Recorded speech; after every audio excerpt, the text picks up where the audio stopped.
By the way, amazingly good news yesterday, in addition to Trump's potentially third forthcoming arrest, the fake Trump Michigan electors have been charged. This is just phenomenal.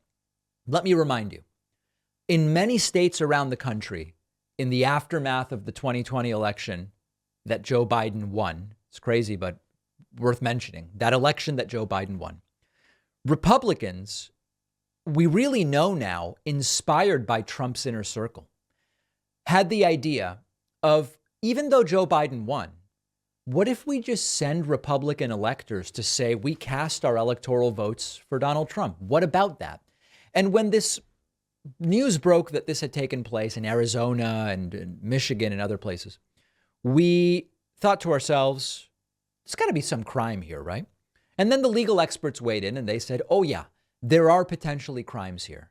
We are now starting to see the other shoe drop, as the term may be, with regard to the fake electors scam, starting in Michigan. The Detroit News reports 16 false Trump electors face felony charges in Michigan. This is very good news. Very good news. Thank your lucky stars every day you're not Dave Pakman. Well, thank your lucky stars. Not that you're not Dave Pakman, but thank your lucky stars. As the Detroit News reports, Attorney General Dana Nessel is leveling felony charges against 16 Republicans who signed a certificate falsely stating that Trump won Michigan's 2020 presidential election, launching criminal cases against top political figures inside the state Republican Party. Each of the 16 electors, including former Michigan Republican Party co-chairwoman Michonne Maddock and Shelby Township Clerk Stan Grote, have been charged with 8 felony counts, including forgery and conspiracy to commit election law forgery. The revelation capped 6 months of investigation and produced the most serious allegations yet in Michigan over the campaign to overturn Trump's loss to Biden in 2020. You may recall that these are the results now. Biden won the state by 154,000 votes, or 3%. Trump and supporters maintained false, unproven claims that fraud swung the result.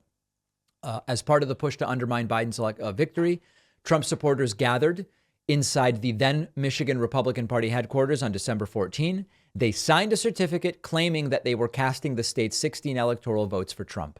The false certificate was sent to the National Archives and Congress.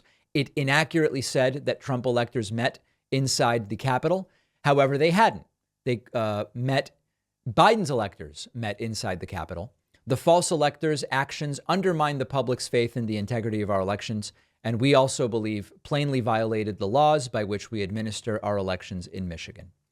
Interestingly, the 16 defendants are all relatively older folks. You will see that ages are 70, 72, 55, 75, 71, 82, 65, 56, 73, 55, 76, 4 more in their 60s, and Rose Rook, who is 81 years old. Now, Republicans are saying, oh, these are politically motivated charges. There is another aspect to this, which is that these are serious enough charges that if convicted and actually sentenced anywhere close to the maximum sentences, those are likely life sentences for many of these individuals based on their advanced age, statistically speaking.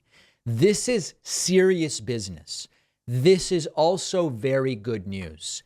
Yes, Trump and his acolytes masterminded this entire fake elector scam. They did it in Arizona, Michigan, and elsewhere. But at a certain point, if you're really going to put your money where your mouth is on personal responsibility, then you have to say that these folks also have to be held accountable. Remember this video where the fake electors tried to crash the certification of the actual electors in Michigan? They tried to come in via a side door and police stopped them. We looked at this back in December of 2020. Here's a quick reminder.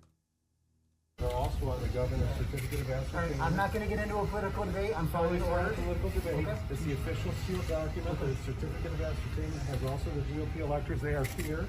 They're trying to do their constitutional duty. Of course, it is not their constitutional duty to show up and cast fraudulent ballots for the guy who didn't win. Okay.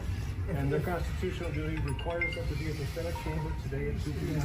All right, I understand they're not being permitted in. If you have a problem, you can contact the governor's office, the Speaker of the House, Senate Majority Leader, 3 more. All right, so you remember this. These are the folks who are now being charged.